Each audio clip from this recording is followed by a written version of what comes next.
His close slash is +1, which might not seem very crazy, but think of just the sheer amount of options he has. He has a million frame trap options. He can do 5H for big damage, he can do 2H for safe, and as well, he can just dash in and reset over and over and over. And it's really scary for the opponent to mash on because of the fact his damage is fairly high and his frame trap game is so varied. So this is why Sin is built all around something called stagger pressure, which is basically just leaving a gap in your string that the opponent could try to punish, but if you knew they're going to try and punish it, you can just get a frame trap. So example, they want to mash in between this. Instead, just go for the frame trap if you know they're going to mash. That's the main idea behind Lost Sin's pressure.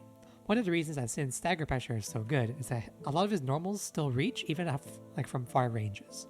Like for example, you can do a string like close slash, 2S, 5H, which not all characters actually have access to. Using Mei as an example means you can't really do this string. It doesn't reach, the 5H doesn't reach.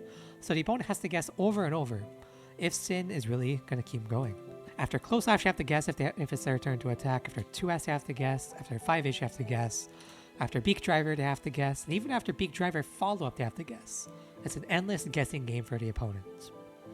And the whole time they're literally looking out for this overhead here, so it's crazy, isn't it? And as well, his special moves have really insane properties on top of them. The most important special move we need to talk about is Elk Hunt, because this move, after the follow-up, is +8 on block, which is actually insane. And not only that, if you use the dash forward afterwards, he's +5, so this allows insane things like close slash frame traps and resets and stuff like that. So really, if the opponent is playing super respectful here, and letting you get away with strings like this, you can just keep resetting them over and over until they actually know how to punish you and stuff like that. And the opponent is being respectful after the Elk Hunt. I mean, just throw them. You can go for a dust. You can go for an overhead. You can go for a neutral jump or a shimmy backwards. There's a ton of options here, and it all forces the opponent to kind of hit you out of this, which people are not ready for. And not only that, he also has a fast option and a strings whip, which is this move here. There's a couple of really good things about this move, where afterwards, it's kind of awkward to know what button you even pressed, right? Like it's minus, it's really minus. It's -14, but at this range, you have to use like a dolphin. You can't reach him with a normal move, really. You have to like dash in and stuff like that. And on top of that, he can delay a lot for his follow-up here. Like look how delayed that is. And if you get hit by it, the opponent is super dead. So you're going to end up in situations where it's like, reset, then boom. It's like Baiken's Kabari. It's really crazy.